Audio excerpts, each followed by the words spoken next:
moi, la retirada, c'était la rupture avec tous mes copains d'enfance. Et la route s'est faite avec une charrette de Barcelone jusqu'à la frontière.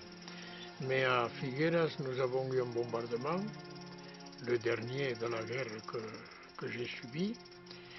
Et après ce bombardement, nous avons continué la route jusqu'à la Junquera. Et à la Junquera, on n'a pas pu passer parce que les routes étaient encombrées.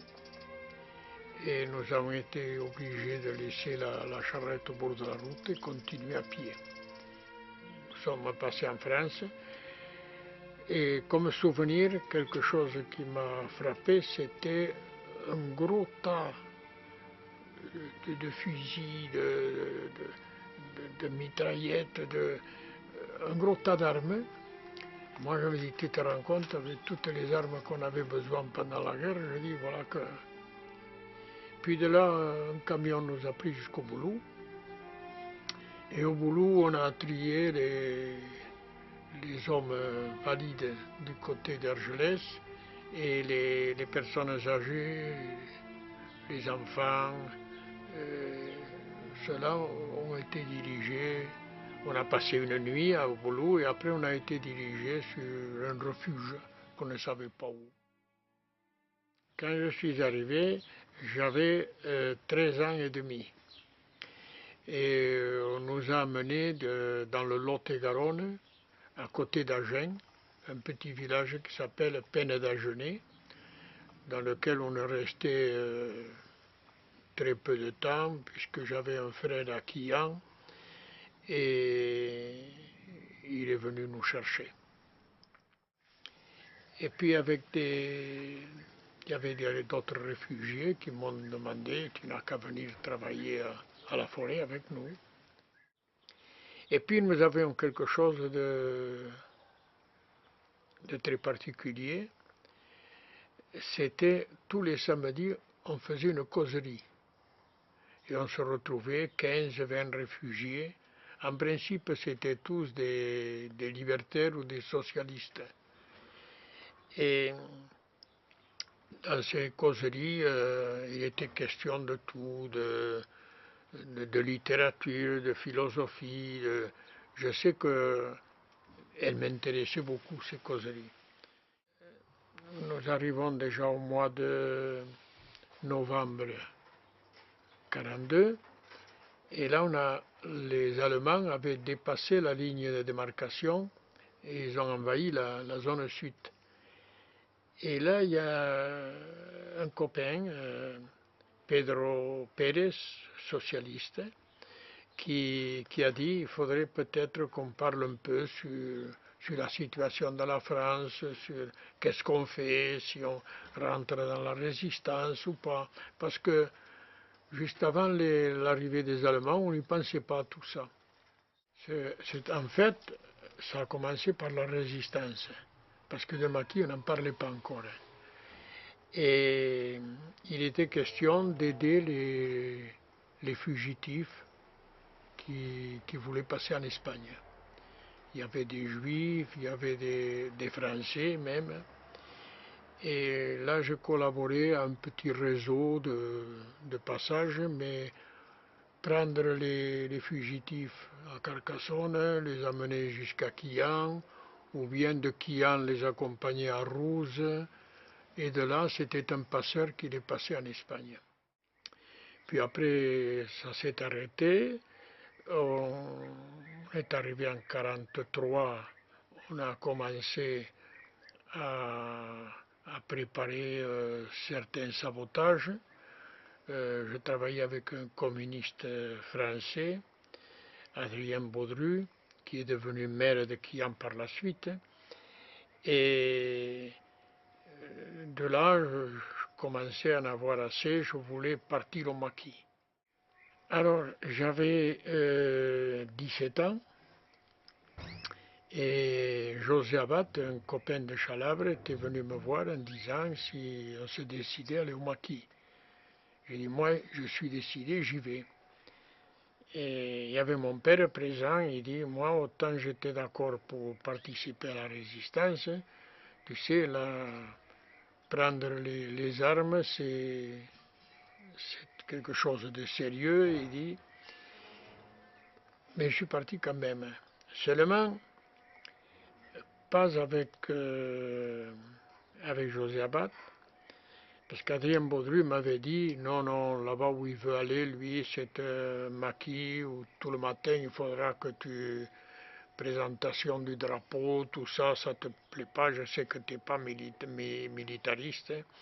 Il vaudrait mieux que tu ailles à Salvezine, c'est tous des camarades, là-bas, c'est pas militaire. C'était les FTP. Mais moi, je ne savais pas ce que c'était ni FTP ni FFI. Il y avait les maquisards, c'est tout. Et je suis donc parti à Salvezine, au maquis FTP. Ensuite, là, on a fait des petits sabotages. On a fait le pont de Saint-Paul de Fenouillet, celui de Codiès. On allait faire récupérer de la marchandise, soit du tabac, soit de la nourriture. Mais on passait plutôt le temps à prendre le soleil. On ne faisait pas grand-chose.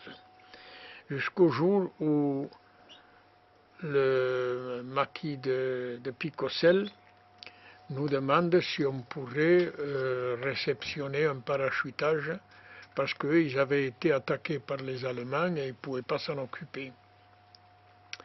Et dans ce parachutage, il y a eu du matériel, plus un commando de 12 Américains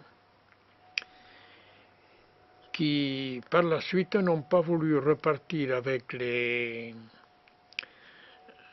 maquis de Picocel, ils ont préféré rester avec nous, puisqu'ils nous avaient connus à nous, on avait lié connaissance, ils sont restés avec nous.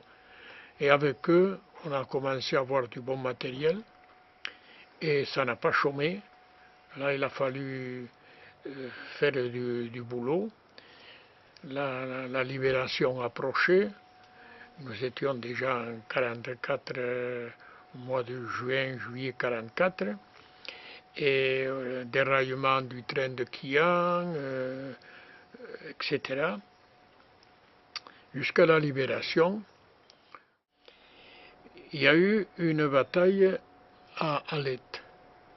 Parce qu'il faut dire qu'à Cuisa, il y avait un dépôt de nourriture des Allemands. Et ils avaient envoyé des renforts à Cuisa pour ce matériel. Mais nous, on les attendait dans les gorges d'Alet. Et alors, dans les gorges d'Alet, il y a eu un accrochage très sérieux. Il y a eu 4 morts de notre côté, dont le lieutenant Paul Zvank, celui qui commandait les Américains. Et il y a eu quelques Allemands de tués aussi. Et ça a été la seule bataille qu'on a eue avec les Allemands. Eh bien, après, il se passe que avec Font, on revient à la compagnie et on lui dit au lieutenant Michel, on lui dit, on va partir, libérer l'Espagne. On est parti à l'instant même. On a fait le paquetage et on est parti. Parti Formiguère, direction Valsebollera, et de Valsebollera l'Espagne. On a traversé l'Espagne à Valsebollera. Mais on était 25, très mal préparés parce que l'armement était hétéroclite, des Moser, des Remington, des mitraillettes. On n'avait pas un armement. Moi, je voyais qu'on s'enfonçait en Espagne et qu'on ne savait pas ce qu'on allait y faire. Il dit, bon, en réalité, il dit, on va se mettre autour des villages, prendre position parce qu'en Espagne, ils vont se révolter et nous, il faut qu'on soit là pour prêter main forte. D'après ce que lui disait, c'était un mouvement populaire. Mais On attendait un autre groupe qui devait passer, qui est passé presque aussitôt avec le commandant Matteo, et là on allait savoir enfin ce qu'on allait faire. On n'a pas eu le temps, parce que quand le commandant Matteo et ses hommes sont passés, ils étaient 55, ils sont passés dans la journée, avec un drapeau républicain devant, et des gardes civils qui tiraient derrière eux. J'ai pas eu le temps de finir plutôt, j'ai pas eu le temps de commencer que Alcaraz, un copain, tirait de notre côté des rafales de mitraillettes en disant ils arrivent par là. Alors la panique s'est emparée des officiers, surtout de capitaine Lavella, Matteo, qui ont disparu de suite. On les avait derrière, devant, on était encerclés. Seulement, comme tout le monde s'est éparpillé, qui voulait fuir, la garde civile s'est mise aux trousses de ceux qui fuyaient. Et on entendait des rafales de mitraillettes qui tiraient d'un côté, qui se calmaient de l'autre, que ça reprenait de l'autre côté. Ensuite, j'ai vu une ombre qui s'approchait, c'était José Abad, qui me dit « Ne bougez pas », il dit « Je crois que ça tourne bien pour nous, ils sont en train de poursuivre les autres, et ne vous en faites pas, moi je vous passe en France. Je connais le chemin, je vous repasse en France. » Et on s'est retrouvé une dizaine de... Il y a le commandant Delicado qui est venu nous voir, et le commandant Delicado, il nous a pas engueulé, mais enfin, il nous a sermonné un petit peu. Mais il ne faut pas se décourager, il dit, les camarades sont maîtres de la Val d'Aran, et nous, on va repasser bientôt avec du nouveau matériel. Bon, moi je ne voyais pas d'inconvénient, mais je voulais bien savoir qu'est-ce qu'on allait faire. Entre-temps, je téléphone à mon père de la cabine téléphonique, j'ai téléphoné à la cabine téléphonique du village où était mon père. Il a appelé mon père et dans la conversation, il me dit, tu sais, il dit, ici, il se passe des choses qui pas du tout belles. Toutes ces choses, c'est-à-dire Miguel Garcia qui a été tué, Ramon Mialet et d'autres. Mais je dis, pourquoi ils ont été tués? Par qui? Il dit, par téléphone c'est difficile à dire, mais en réalité ce sont ceux qui sont avec toi, les tiens, les guerrilleros. Et je raconte ça à José Abad et à Mauricio Pascual. Et José Abad, il dit, bon, j'ai compris, il dit, ceux qui ont été tués, c'est des gens de la CNT. Il dit, je vois que j'ai connu la même chose en Aragon, et je vois que les purges continuent ici. C'est par la suite qu'on a appris qu'il y avait Georges Okupoulos, le grec, qui était mort, qu'il y avait Pedro Pérez avait été tué avec Miguel González. Enfin, tous ceux qui étaient morts, c'était un du PUM, un du PSUC, Parti socialiste unifié de Catalogne, des socialistes de la CNT. Ils ont profité de l'époque où ils étaient les maîtres dans le département pour régler quelques comptes des récalcitrants à des gens qui osaient parler et dire que l'invasion d'Espagne c'était un montage. La libération de Paris, nous, on savait que c'était libéré, mais comment ça s'était passé, on ne savait rien. Nous sommes en décembre 1944 et à ce moment-là, on nous regroupe Narbonne, Castelnaudary, Carcassonne et on part sur l'Alsace. On forme le 81e régiment d'infanterie et on part en Alsace. Et l'Alsace, on y passe l'hiver jusqu'au mois d'avril qu'on a passé le Rhin et on a continué jusqu'en Allemagne, quoi. Et on arrive le 8 mai, l'armistice. Et moi, comme j'étais non pas français, comme disait la carte d'identité, mais espagnol, je demande ma démobilisation parce que les Espagnols, nous avions signé pour la durée des hostilités. Le 15 juillet de 1945, je suis démobilisé et je reviens chez moi. Je reviens chez moi à Quillan, pas Barcelone, à Quillan, et je fais certains boulots. J'ai été ouvrier en chaussures, chapelier, j'ai fait plusieurs métiers. J'étais un peu désespéré parce que, désemparé plutôt. Il n'y avait pas d'avenir, et je vais chercher du travail à Narbonne. Et à Narbonne, il y a le secrétaire de la fédération locale de la CNT qui me dit pourquoi tu n'irais pas à Cervere.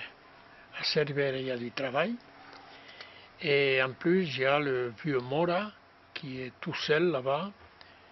Tu pourrais l'aider pour le passage de la presse et clandestine. Et puis, s'il faut accompagner quelqu'un de l'autre côté, enfin, tu es jeune, tu rendrais service là-bas. Ni un ni deux, je suis parti à Cervere. J'ai travaillé comme docker à Port-Vendre, les oranges à Cervere, ce qui me donnait pas mal de temps libre parce que des fois on passait 2 jours sans avoir rien à faire. Et avec le vieux Mora, nous avons organisé un passage des journaux de la CNT en Espagne. Il en est passé quelques-uns avec une barque jusqu'au cap de Cervere, que quelqu'un venait les reprendre. Et on a organisé aussi un passage avec des employés du train, de la Renfe. Et en plus, on allait attendre à la frontière, dans la montagne, des fugitifs qui venaient vers ici, on les prenait en charge et les passait en France. Et on a passé aussi des gens qui voulaient rentrer en Espagne pour l'organisation, pour des travaux clandestins. Et là, j'arrive déjà aux années 50. Et ensuite, moi, j'étais représentant de Rue de Ibérico. Je faisais toute la frontière, je vendais bien les livres de Rue de Ibérico puisqu'ils étaient tous axés contre Franco. Et je faisais Perpignan, et Perpignan, je trouvais qu'on pouvait faire un meilleur boulot qu'à Toulouse. Je me suis décidé à venir à Perpignan, et Hermine n'était pas trop contente parce qu'elle avait toutes ses amies à Toulouse, c'était une grande ville, elle avait 25 ans qu'elle habitait là. Mais j'ai réussi à venir à Perpignan et j'ai monté la librairie espagnole. La librairie espagnole, c'était autant une librairie qu'un lieu de passage et de rencontre de pas mal de copains qui venaient d'Espagne, prendre de la propagande qui s'emportait. Et le groupe de Perpignan s'occupait des passages aussi. Là, j'ai abandonné la librairie, donc, Et je suis allé en Espagne, j'ai travaillé avec un éditeur où j'étais directeur de collection. C'était une collection que je dirigeais, et dans le contrat il était dit que si un jour je voulais m'installer à mon compte, cette collection m'appartenait. On a fait la collection Nueva Senda.